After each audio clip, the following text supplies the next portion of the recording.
दूर से एक भयानक आवाज आ रही थी। मेज पर रखी चाबी हिल रही थी और छत पर लगा झूमर हिल रहा था। यहाँ तक कि छत पर लगा शीशा भी टूटकर जमीन पर गिरने लगा। जो छात्र अभी भी कक्षा में थे उन्होंने यह देखा और जल्दी से एक दूसरे पर हाथ फेंके और मेज के नीचे छिप गए। शांत हरा घास का मैदान पलक झपकते ही ढह गया और सतह तेजी से ढहने लगी। जमीन से बहुत सारा काला धुआं निकल रहा था। इस अजीब दृश्य ने दो लोगों को डरा दिया और वे तुरंत स्तब्ध रह गए। छोटी लड़की ने इधर उधर देखा और देखा कि ऊंची इमारत पल भर में ढह गई। सड़क की सतह और पुल कई टुकड़ों में टूट गया था। धूल लगातार उठ रही थी, बिल्कुल रेत के तूफान की तरह। छोटी मिजन ने बस अपनी बहन को गले लगाया, लेकिन भूकंप की शक्ति बहुत ज्यादा थी।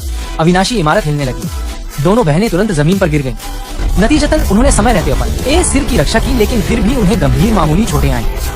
जल्द ही भूकंप दूर तक फैल जाएगा, जहाँ भी यह गुजरेगा। जमीन हिलेगी और पहाड़ हिलेंगे। एक पल में शहर खंडहर बन गया। इस आपदा के कारण कई लोगों ने अपने प्रियजनों को खो दिया। जब भूकंप ठीक हो गया तो शांत होने के बाद लोगों ने मेज के नीचे से बाहर निकलने की हिम्मत की। कुछ दिनों बाद श्याओमी अपने कोमा सपने जाग गई।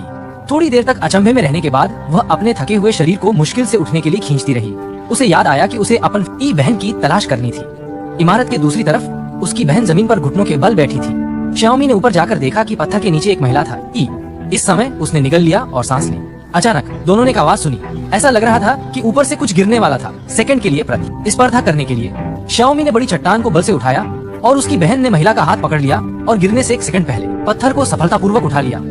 महिला को बचा लिया गया, लेकिन इससे पहले कि वे एक पल के लिए आराम कर पाते, बहन श्याओमी को पता चला कि कहीं कुछ गड़बड़ है। सामने की इमारत ढहने लगी और उनकी ओर गिरने लगी। अब प्रतिक्रिया करने में बहुत देर हो चुकी थी। उसने अपनी बहन से जल्दी से गने को कहा और खुद घायल महिला को घसीटते हुए ले गई। इस समय ऊंची इमारत दो हिस्सों में बंट गई थी और लोगों की ओर गिर गई।